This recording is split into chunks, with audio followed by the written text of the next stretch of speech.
देखत देखत बाबा देखत देखत जब पागल भइल बा त एक दिन ओके रोक के कहत बा, का कहले बा? मरही के बाटे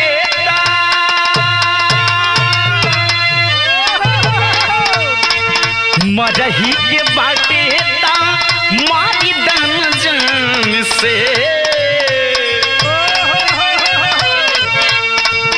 मरही के बाटे ता मारी दान जान से, काहे के मुआ बेलू, काहे के मुआ बेलू नजरिया के पान से।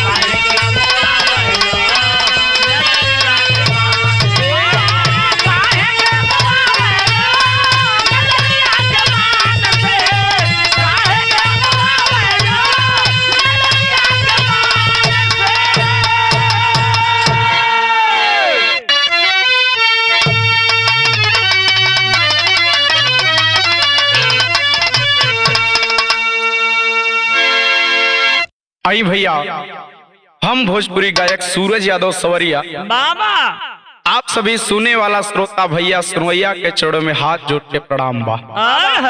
आज बड़ा दिन बाद आपके बीच में एगो और विरहा लेके आयल बाबा। गलती के क्षमा चाह के बीच में कार्यक्रम से ज्यादा व्यस्त के नाते आपके बीच में विरहा ना आई पाइल बाबा।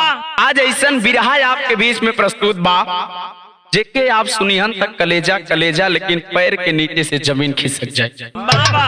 वो बिरहा के आप कहीं न कहीं जरूर सुन ले हो बाजा, लेकिन आए कवि के वेदना बतौलन, कवि जी लिखलन का भूमिका के लाइन में लिखलन।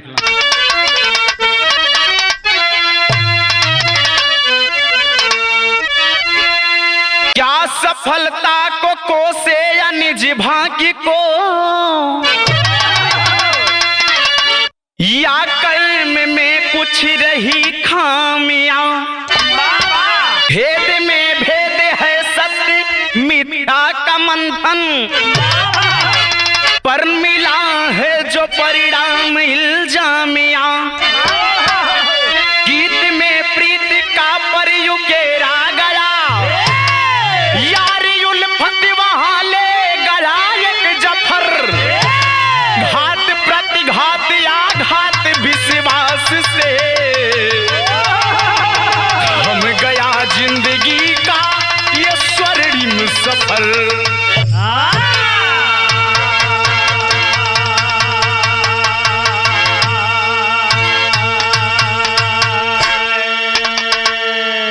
ए भैया, दुनिया में के त्योहार बा के ना बाई, कब बदल जाई कोनो पता ना बा। अरे वाह। कवि के कलम के लेखनी बतौले बा हमरे गुरु जी ब्रह्मदेव पांडे जी के लेखनी बतौलस कि आज के जमाना में होत बात बा बाबा। और ये बिरहा आपके बीच में प्रस्तुत बा एक दावे के साथ।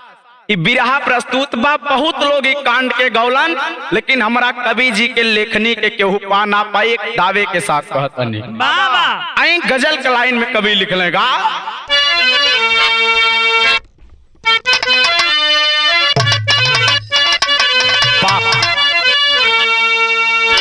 कि जहाँ आदमी बिकला उ बाजार ना कहाला, जहाँ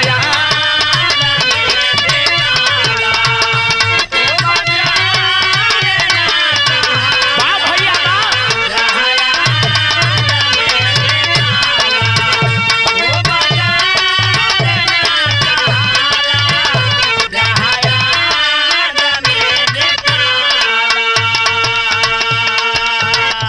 तो आप लोगन के लिए एगो लाइन रहल, लेकिन कवि जी लिखले का लिखला।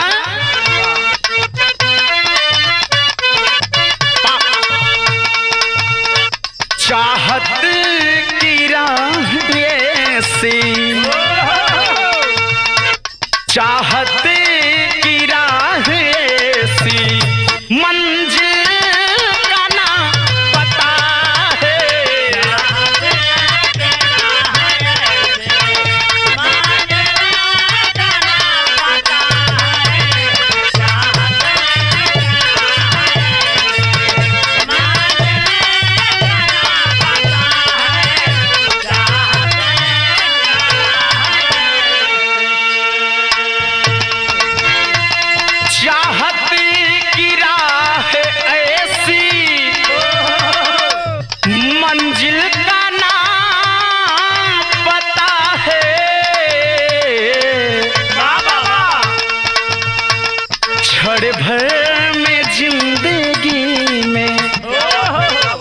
क्षण भर के जिंदगी में करती बड़ी खता है।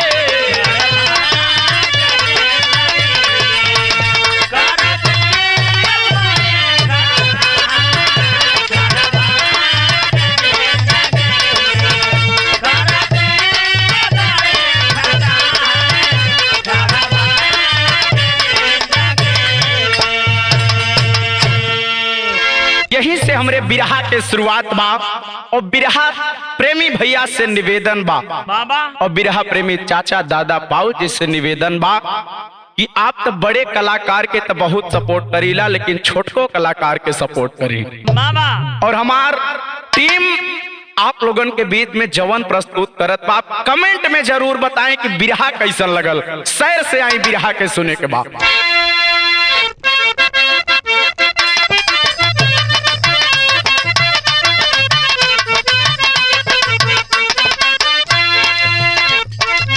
जहां में इस तेरी कैसी बनी माया है, जहां में इस तेरी कैसी बनी माया है, झूठे प्यार ने संसार को फंसाया है।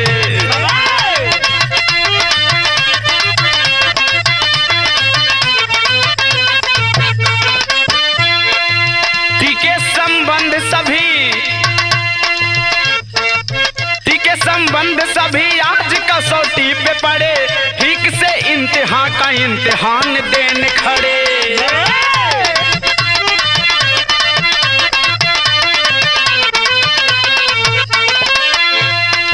टाटा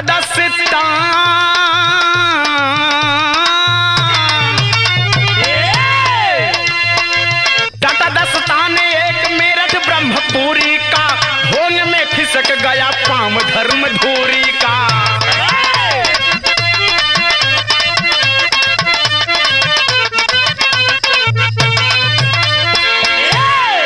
ए भैया उत्तर प्रदेश में एगो जिला पड़त बा जेकर नाम बा मेरठ। और मेरठ के एक कहानी बा एगो सौरभ राजपूत के और उनके धर्म पत्नी मुस्कान। वहीं मेरठ में एगो कस्बा पड़त बा जेकर नाम बतावल गईल ब्रह्मपुरी इलाका। वहीं के रहे वाला सौरभ राजपूत एगो लड़की से प्रेम प्रसंग चलत बा। और प्रेम प्रसंग भइल कैसे मुन्ना चाचा? मुस्कान के ननिहाल में सौरभ के आवाजाही लगल रहे। जो मुस्कान के नाना जी थे थोड़ा तंत्र मंत्र वाले, और वहीं बीचन बड़ा गहरा प्यार हो गई सौरभ से और मुस्कान से। प्यार के भूत ऐसा सवार भइल कि दोनों लोग अपने आप के थाम ना पौलन। घर परिवार में तो नाराजगी बा और सच्चाई बा इस जमाना के। अगर केहू के लड़का अगर परिवार के बगैर जाए तो घर परिवार के तकलीफ तो जरूर हुई बहादुर चाचा। और उहे सौरभ कैले बा और घर परिवार से ऊंचे उठ के काम करत बा। और ऊंचे उठ के जब शादी के बाद कैलस अपना परिवार वाले से। देखिए प्रेम प्रसंग बढ़त बा धीरे धीरे, और मुस्कान दबाव डालत बा कि अब हम लोग भाग चलल जा। लेकिन सौरभ कहलस कि नहीं, हमारी इज्जत के सवाल बा। परिवार से बात भइल, जब बियाह करे के ना राजी भइलेन तो दोनों लोग भाग के बियाह कर लेन। यही में एगो तर्ज लागल का,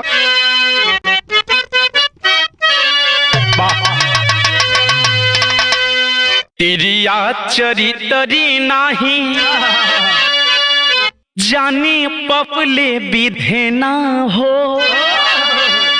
मनई के कामन बिसात यही दुनिया। फिर कति सौरभ रहले नेवी में जवानी रहले, मुस्कान संग शादी भइले वही जूनिया। दुल्हन मुस्काने अइली घर में कलेश भइले, परिवार छोड़ी गइले दुनहु परनिया। ए बाबूजी जब शादी करके दोनों लोग घर औलन तो घर वाले रहे ना दे बाबा वहीं घरवा से कुछ दूरिया इंदिरा कॉलोनी बतावल गई बाबा वहीं में जाके दोनों प्राणी शिफ्ट हो गई। आए है लेकिन सौरभ दिल का साफ इंसान जो कि लंदन कमाए चला जाता बा बाबा लेकिन कभी जी लिखलन की तिरिया चरित्र के जब भगवान ना जान पौलन तो आज के तो मनई हो हाँ ये बात सच्चाई बा। और ये आप सबके ध्यान देवे के बाद श्रोता सुनवैया भैया कि आज प्रेम प्रसंग बहुत तेजी से फैलत बा। बाबा बिरहा में कवि जी एगो तर्ज लिखलन का लिखलन भैया अरे वाह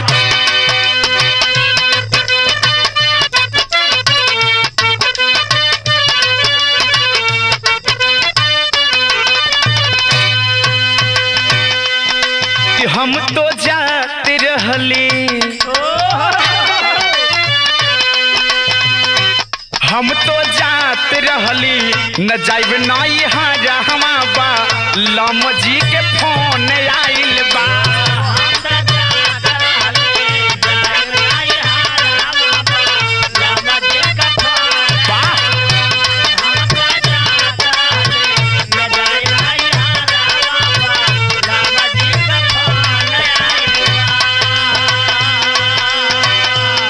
लेकिन कवि जी लिख लें का सौरभ लंदन गईले सौरभ लंदन गईले घर पे मुस्कान रहले पीटिया नदान रहले ना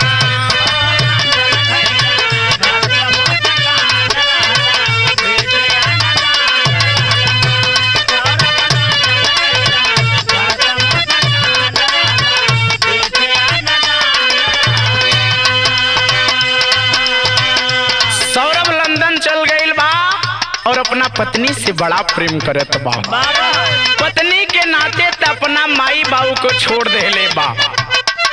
आगे कवि जी लिख लें का हर महीना रुपया भेजे सौरभ 10,000 हो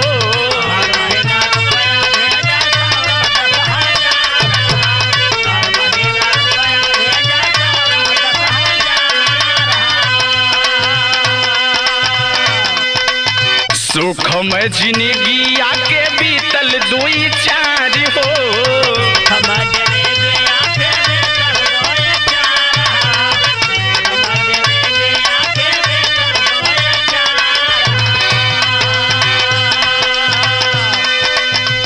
विश्वा में होत काबा भी आपके बताइब लेकिन गाना सुनी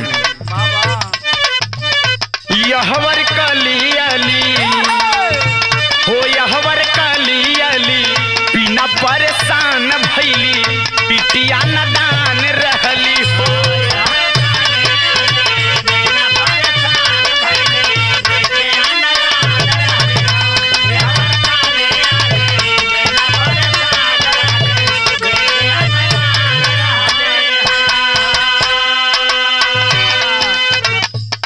बड़ा प्रेम कैले बा सौरभ मुस्कान से लेकिन भरोसा धीरे धीरे खत्म कर देले बा डाइन। जब भरोसा खत्म कैले बात कैले बा का हरवा पे रोज साहिल आवे उहे सखिया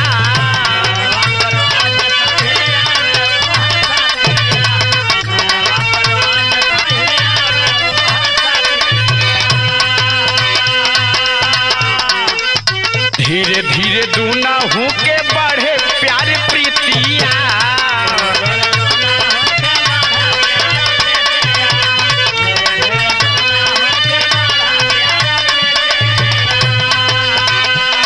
रोज साहिल मुस्कान के रूम पर आवत बा और उस साहिल बा कमान कक्षा 8 के सहपाठी रहल मुस्कान की।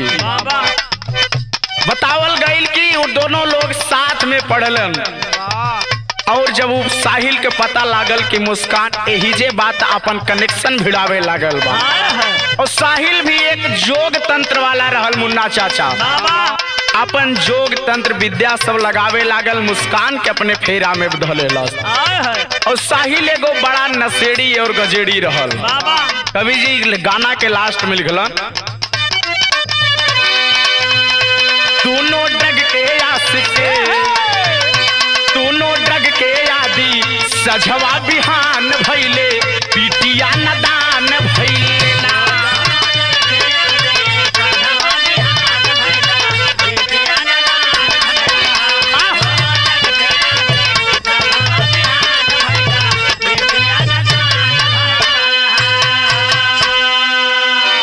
और बात बीच में आवत बा एगो बिटिया के, तो बिटिया बा के सौरभ के जब शादी भइल बा 2016 में प्रेम विवाह से शादी भइल, कुछ दिन बीतत बा, परिवार बड़ा खुश बा। 2019 में मुस्कान एको बिटिया के प्राप्ति कैले। जब बिटिया के प्राप्ति कैले बा तो सौरभ के परिवार में थोड़ा बहुत खुशी कि चला कम से कम एगो बिटिया बा, भी लोग के अपने आप अपसेट कर लेहल जा। दोनों लोग खुश हुआ, लेकिन मुस्कान के मम्मी और पापा बड़ा प्रसन्न हुआ। कहे से कि अपने बिटिया के साथ लोग कई दिन बितावत रहे। वो लोग भी आके इंदिरा आवास पर जो कॉलोनी थी उसमें भी रहत रहे। धीरे धीरे समय बीतल, जब साहिल बीच में दखल अंदाजी कैले बा तो साहिल ड्रग्स के भी बड़ा नशेड़ी रहा और वो लड़की के भी नशा के बड़ा आदी हो गईल बा। जब दोनों लोग अपने आप में नशा चालू कर दें तो भुला जाए कि हमार शादी भइल बा, वो भुला जाए इनके एगो बिटिया बा। अखिया मुना जले भाई, अखिया मुना जाले बा भाई। धीरे धीरे पता लागल बा ई बात के सौरभ कहे से कि सौरभ मुस्कान के व्हाट्सएप इंस्टाग्राम कॉल हिस्ट्री सब अपने पास हैक करके रख।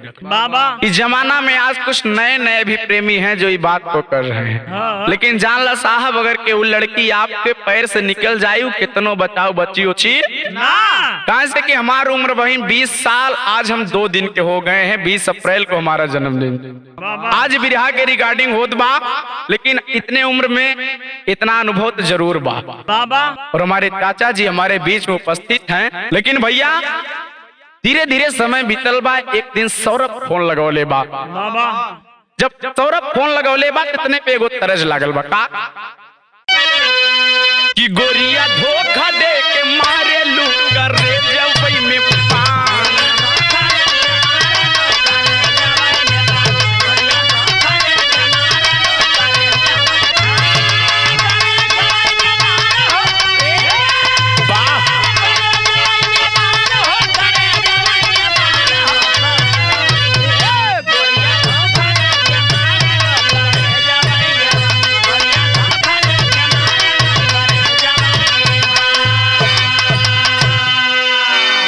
आप लोगन के मनोरंजन खातिर रहल, लेकिन कवि जी भाव लिखलन। मास्टर भैया सौरभ मुस्कान से बात करत बा, लेकिन बीच में फोन ओकर ना उठत बा सौरभ के। कुछ शंका भइल बा, अपना ससुर जी के पास कहले बा कि पापा आप जा रूम पर देखा कहीं साहिल आयल तना बा। का कहले बा मास्टर?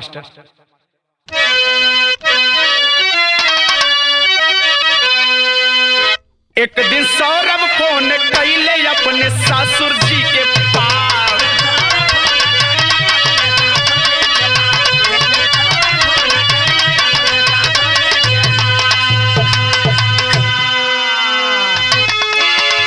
घर पे साहिल आयल बाटे, घर पे साहिल आयल बाटे, हमें बाटे 20 सवास। एक दिन सौरभ फोन कैले अपने ससुर जी के पास।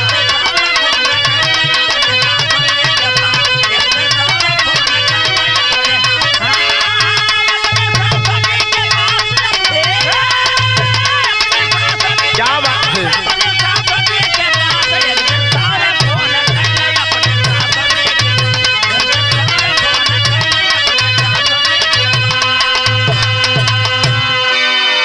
ए भैया जब माई और बाऊ इंदिरा कॉलोनी में गईलन, अपने बिटिया मुस्कान के दरवाजा खटखटावत हूँ कि ए बिटिया दरवाजा खोला।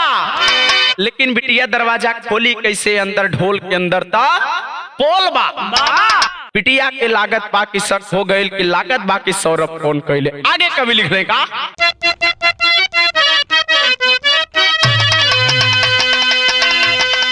बाबू और माई पहुंचे इंदिरा नगर में।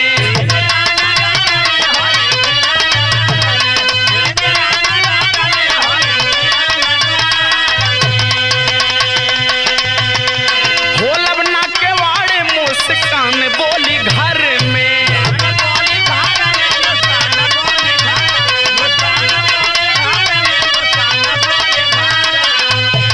अरे सत्यता को जानी अरे तू न हो गए उदास। सौरभ फोन कैले एक दिन अपने ससुर जी के पास।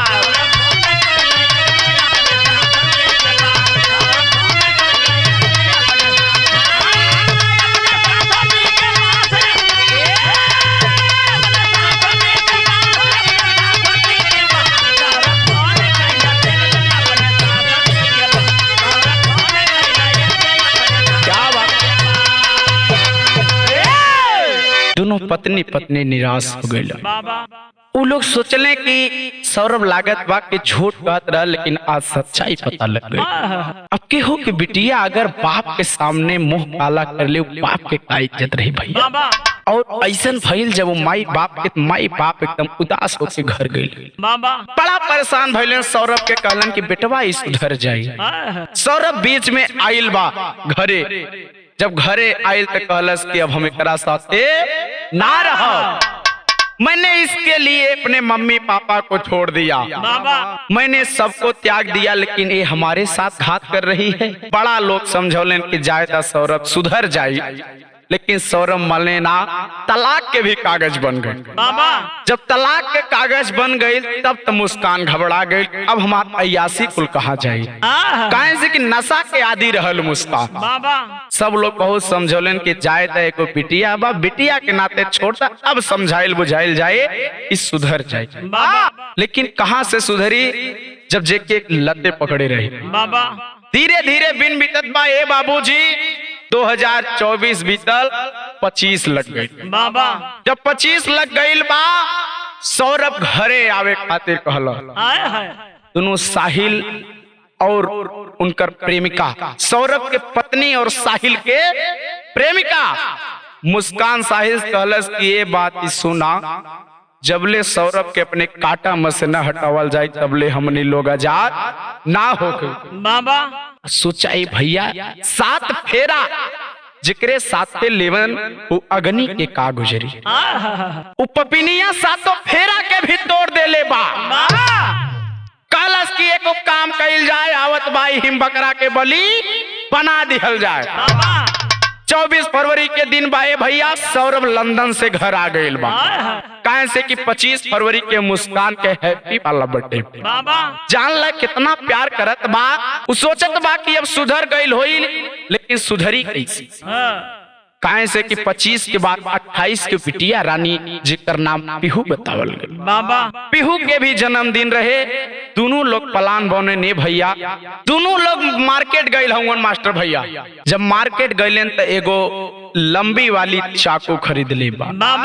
जहाँ से चाकू खरीदलस दुकानदार कहलन कि इतना बड़ा चाकू का हुए। डांट के कहले बा कि तुमको क्या लेना है।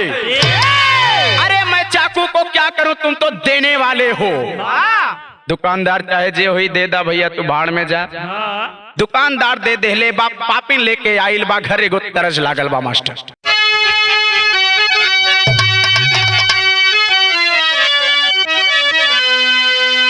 अरे बोले जनी बोला, अरे बोले जनी बोला, पपी हरा हरि के बोल जनी बोला।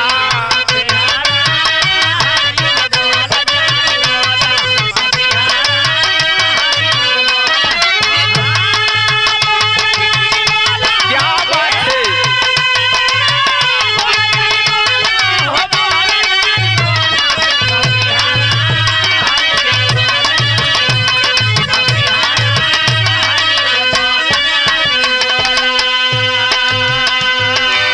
पपीहरा हरि के बोल जनी बोला। लेकिन पपिनिया कैले काबा कभी लिखलन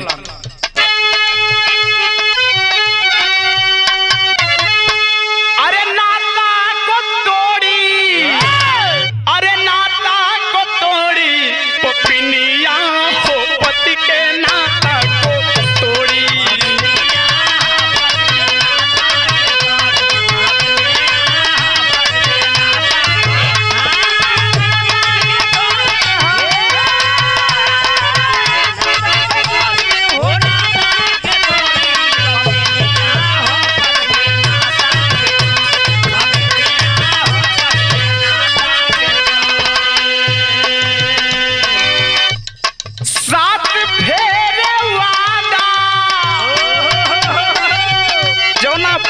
साथे 7 फेरा वादा कैले 7 वचन लिखल।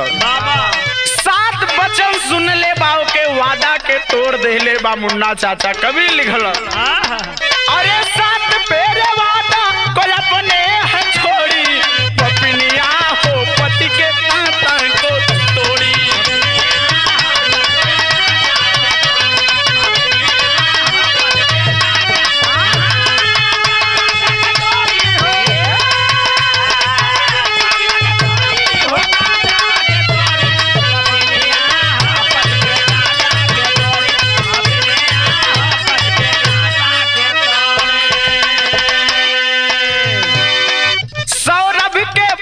में ड्रग्स है मिलाई,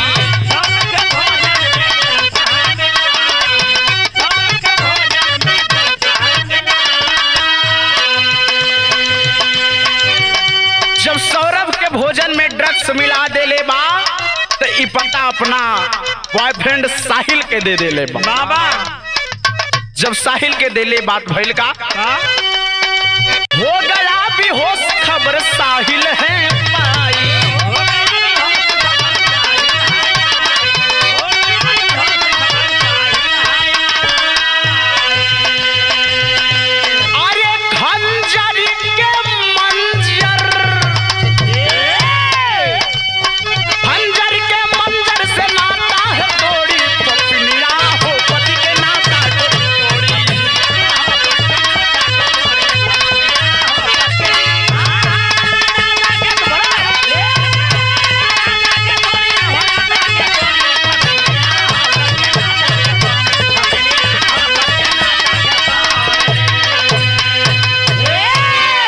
पपिनिया हो पति के नाता को तोड़ी। बाबा यहीं से तो दिल एकदम दुखद। अब तक दिली बात बताएं कि गावे में बहुत मजा आवत, लेकिन अब कभी के ऐसन ऐसन भाव बा कि दिल एकदम द्रवित हो जाए। बाबा अब एगो कुलक्षणी के नाते कितना प्रेमिका बेचारी अपना मुंह काला कर ले, कहे से कि नदी में एक गंदी मछली होला लेकिन सबके गंदी बना दे। बाबा और प्रेमिका तो एक ऐसन कांड कैले बा लेकिन बदनाम कितनी प्रेमिका भइल। बाबा केहू के विश्वास कैसे होई प्रेम विवाह पर, सबके यह भरोसा हुई जब अपना माई बाप के ना भइल तो हमार कैसे हो। बाबा लेकिन कभी एगो लाइन और लिखलन मास्टर तेरी के भाव लगल बा। ममता की छाई काली काली माँ, इसमें सनी नाजनी बनी कली निर्मम की। ममता की छाई काली काली बाबा ड्रग्स मिले वाले बाबू सौरभ के भोजन में और मार खचाखच खंजर से सौरभ के धुन दे ले बाप भैया। लेकिन खंजर मारे से पहले साहिल से कहत बा कि तू मारा, लेकिन साहिल ना मर ले बा, कहले बा कि हमरे तंत्र विद्या में ऐसा बतावत बा कि पहला खंजर तोहरा हाथ से लगे। बाबा और जब पपिनिया सौरभ के छाती पे चढ़ के मारत बा, बड़ा सौरभ रोवत बड़ा घबरात बा कि जिक्र लिए हम इतना कुल के लिए आज हम ही के दुनिया उजाड़ दे। बाबा कभी ती झूमर के लाइन में लिखने का लिख ले भैया।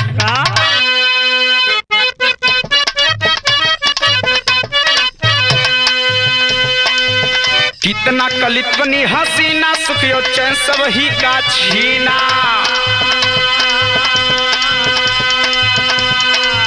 मुश्किल में अबला कर देना सर में सारे जिंदगी।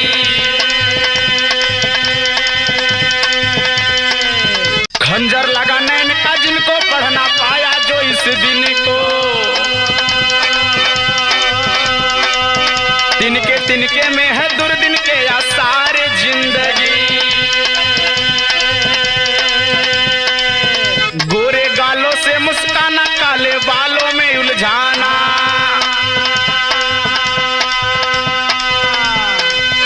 पतली कमर डगर लहराना है कटार जिंदगी।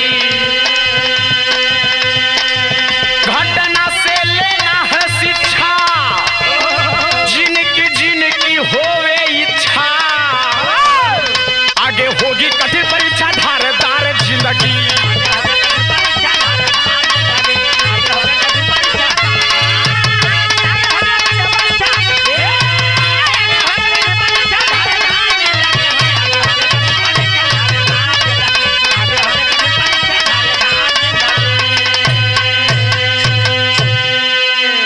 कवि ने क्या लाइन लिखा है कि गोरे गोरे गाल पे मुस्काना।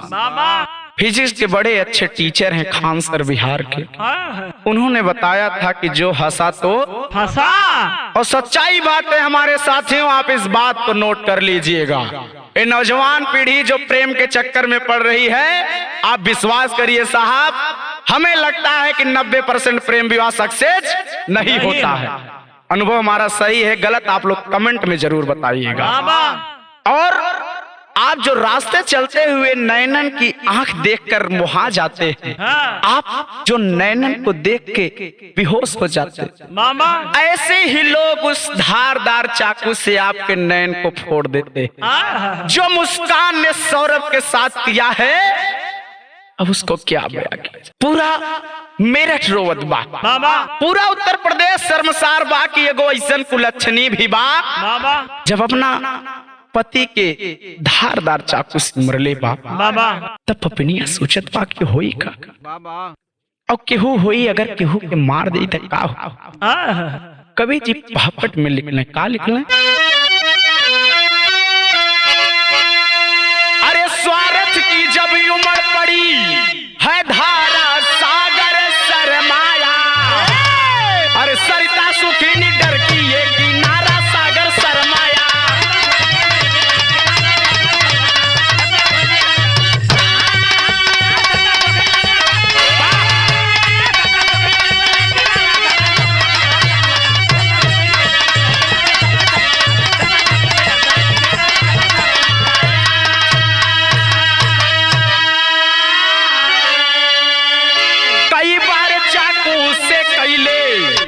साहिल और मुस्कान हो, सौरभ अभी उस हाल में, अरे निकल गया परान हो। अरे बाथरूम में धड़ से शीशी उतारा सागर सरमाया, कटी कलाई शीश में बैग में डारा सागर सरमाया।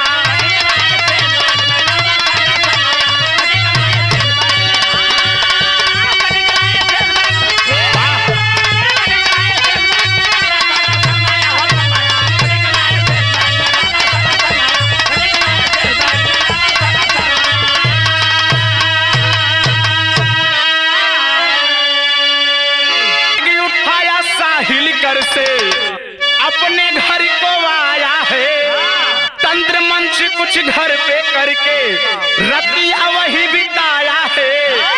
4 मार्च को लसिया काटे दोबारा सागर सरमाया, ड्रम में लाश के ऊपर डारे गारा सागर सरमाया। ए बाबूजी 3 मार्च की दोनों पापी मिलके कांड कर दिले हूँ। जब 3 मार्च के पापी मिलके कांड कैले हूँ, तो 3 मार्च तो सही बा, एक घर में जौन पति की लाश हो, पत्नी निडर सोवे, कलयुग की एगो बड़ी मार्मिक कहानी बा। हमारे श्रोता सुनवैया भैया लोग एक बड़ा दिल से बात सोचिए। एको घर में लाश के रख के और पत्नी निधड़कर सोवे, और साहिल कैले बा सोचलस कि अगर केहू जानी तो पता पा जाए कि सौरभ बा। मूड़ी के काट के और दोनों हथेली के काट के अपने बैग में धर के अपने रूम पे चल गए। जब पुलिस के बाद में छापा पड़ल, रूम के वीडियो आई, तो उन्होंने देखा कुछ सही में तंत्र मंत्र वाला रहा। सब कीड़ी कीड़ा गोजर बिच्छी कुल छपले रहल लेकिन 4 मार्च के जब आके लोगन दोबारा लाश काट दिले। 4 मार्च के दोनों प्रेमी और प्रेमिका जब राय बनौले हुए मास्टर बाबा सोचलन कि अगर केहू जानी तो हम लोग जरूर फंस जाब। बाबा आके 16 टुकड़ा कैले हुए लाश के भैया। नीला ड्रम एगो मार्केट से आयल बा। बाबा रील भी बड़ा वायरल बा कि नीला ड्रम अगर जेकरे घरे दिखात बा या तो मरद रही या तो मौगी। ये भैया बड़ा ट्रेंड में भी कितना लोग के रील भी वायरल हो गई, लेकिन सब रील बनावे में पागल बा। ई केहू ना कहले बा कि सौरभ के न्याय दिला सके। ये आवाज हम उठाईला अपना चैनल के माध्यम से। हमारे रील बनाने वाले श्रोता भैया, आप रील बनाइए, कोई दोष नहीं है, लेकिन आप रील ऐसा बनाइए कि सौरभ को न्याय तो आप लोग दिलवा सकिए। क्रिएटर बहुत बड़े बड़े हैं लेकिन सब मजाकिया। बाबा इस बात को धर्मेंद्र सोलंकी भैया ने अपने बिरहा में किया था, लेकिन कभी जियाला के भाव में लिख लें। क्या लिख लें भैया? नारी नर की जननी जग में पूजता कहाली भैया।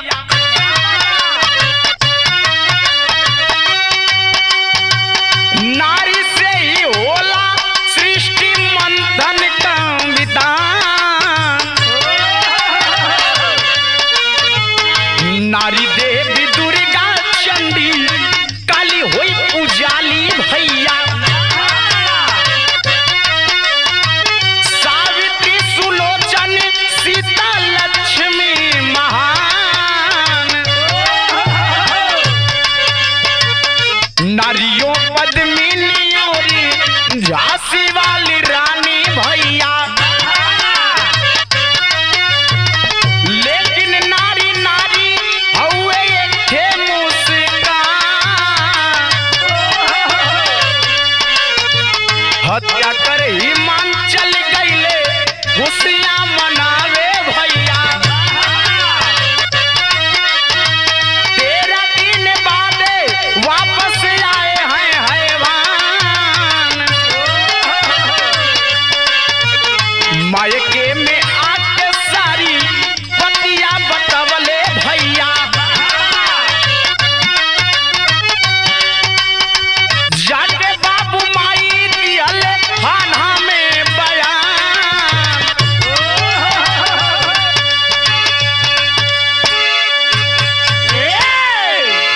उ पापिन जब मर्डर कैले बा तो घर में ताला लगा के अपना प्रेमी के संगे हिमाचल मलानी घूमे चल गई। बाबा जब हिमाचल गईल बा तो बड़ा खुशी के दिन बा। वहां पे होली मनावत बा, साहिल के साथे बड़ा प्रेम में बा। बाबा बिटिया के मायके पहुंचा देले बा। जब मिटिया के मायके पहुंचा देलस, दोनों प्रेमी और प्रेमिका बड़ा मौत से हुआ। बाबा जब बड़ा मौत से हुआ तो 13 दिन बाद घर आयल बा। लेकिन एक बात के जान ले, अगर केहू दिल्ली प्रेम करे हुई तो कुछ दिन बाद याद ओकर जरूर आई। बाबा मुस्कान की याद आ गई बा। सौरभ के जब याद आयल बा तो आयल बा घर। जब घर आयल तो अपने मैके गईल। जब बिटिया पूछले बा कि ए मम्मी पापा कहवा हवन, बाबा तब तो मुस्कान की अखिया से झरझर नीर आयल बा। तब मुस्कान से आंख से जब झरझर नीर आयल बा तो बैग उठौले बा डाइन और कहा जाता बा अपना नैहर में जाता। बाबा नैहर में जाके अपना मम्मी पापा से कहत बा कि ए पापा ए मम्मी सौरभ के परिवार वाले आके मार देलन। इतनी बतिया सुन के अवाक हो गए परिवार वाले। बाबा अवाक हो गए तो कहलन कि भइल कैसे, सच सच बात बताओ, तुमको छिपा रहे हो। लेकिन वो मुस्कान सच सच जल्दी बतौते ना। बाबा धीरे धीरे बाप से और मुस्कान से बड़ा बैठत रहा। जब बाप फुसला के पूछले बा कि बिटिया सही सही बात बतावा, बात का बाबा, तो मुस्कान जवन जवन जैसे जैसे कांड कैले रहे सब अपना बाप से बता। बाबा और जब सब अपना बाप से बता दिले तो बाप और माई के तो होश उड़ गए। बाप माई सोचलन कि हम तो रंगे हाथ पकड़े ही थे, लेकिन ऐसा काम कर देगी डाइन हमें पता नहीं। पकड़ते हैं हाथ उस बिटिया को अपने, लेकर जाते हैं थाने में, कहते हैं कि ये साहब हमारी बिटिया नहीं, ये कुलच्छनी है। ऐसे बिटिया कोई भारत देश में रहने का कोई अधिकार नहीं है। धन्य है ऐसे माँ बाप जिन्होंने बिटिया को तो पाला पोसा, लेकिन ऐसे कुकर्म पर उसे दंड भी दिया। मैं सलूट करता हूं ऐसे माँ बाप को, और एक निवेदन भी करना चाहता हूं हमारे प्रिय साथियों, बिरहा प्रेमी, अगर आपके भी क्षेत्र, आपके गांव, आपके कहीं भी ऐसा कुछ होता है तो सबसे पहले अपनों की गलती दी जाए। ऐसा होता है कि अगर लड़कियां भाग जाती हैं तो लड़कों को लोग दोष देते थे। यहाँ तो लड़कियां आजकल के जमाने में नंबर 2 के आई खड़ी में कभी लिखल।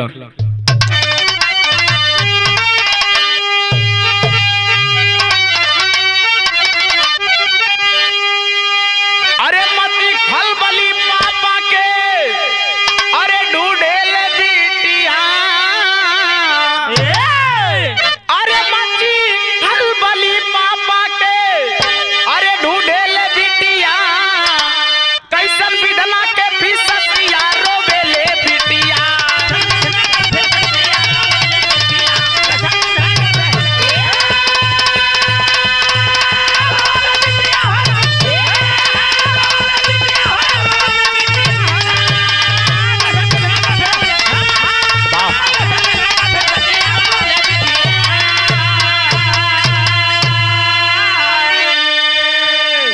बेटी हो के बेटी के दर्दियों न जाने, हो के गिरफ्तार दोनों पहुंच गईले थाने। अपने नानी जी के सथमा अरे रहेली बिटिया, अपने नानी जी के सथमा उ रहेली बिटिया, कैसन विधना के फिसतिया रोवेले बिटिया।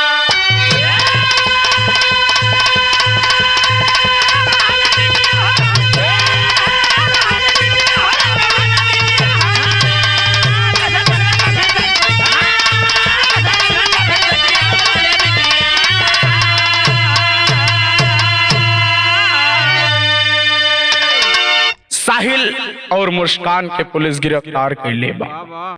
जब दोनों लोगों के गिरफ्तार भइल तो सब चीज भी एक बार पुलिस भी पूछल कि सही सही बताओ तूने किया क्या है।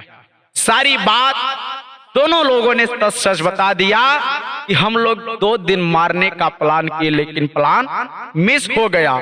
जब सौरभ अपने माई के घर गया था और मम्मी के साथ जो खाना लेकर आया था, मैंने उसमें ड्रग्स मिला के फिर इसको खिला दिया, तब सौरभ मरा है। पुलिस बड़ा दंडनी कैले। एक दिन पेशी पे गइलन, वकील लोग मारे के सोचलन, लेकिन पुलिस प्रशासन रोक लेला। मैं निवेदन करना चाहूंगा, बिरहा के लास्ट में आ गई है, आप सभी से सौरभ के आत्मा को भगवान शांति दें। और कमीना और नीच जितना कहल जाओ सब कम बा। इतना कड़ी से कड़ी सजा मिले कि तुरंत अगर फांसी पे लटका दिया जाए तो हो सही। लड़की मुस्कान के माई बाप के कहनाम भी रहल कि हमरे बिटिया के तुरंत फांसी पे चढ़ा, लेकिन पुलिस प्रशासन के कुछ दायरा होला कि अपना दायरा में हो के कोनो काम। लास्ट में गुरु घराने के परिचय देते हुए आपसे क्षमा चाहेंगे, लेकिन आप सब अपना आशीर्वाद दीजिएगा, कमेंट में जरूर बताइएगा। आए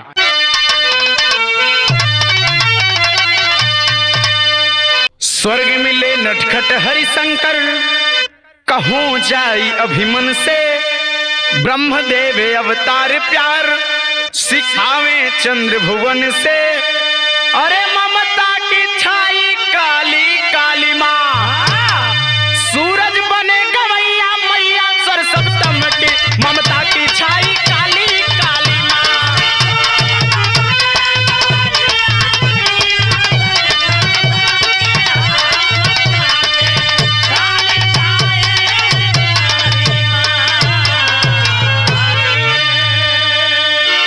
बहुत बहुत धन्यवाद आप सभी के, जो आप सभी ने हमारा पूरा बिरहा सुना। और हमारे गुरुदेव कवि ब्रह्मदेव पांडे जी के गीत की लेखनी तो बड़ी गजब थी, लेकिन अगर हमसे कुछ त्रुटि भई हो तो आप लोग क्षमा कीजिएगा। धन्यवाद।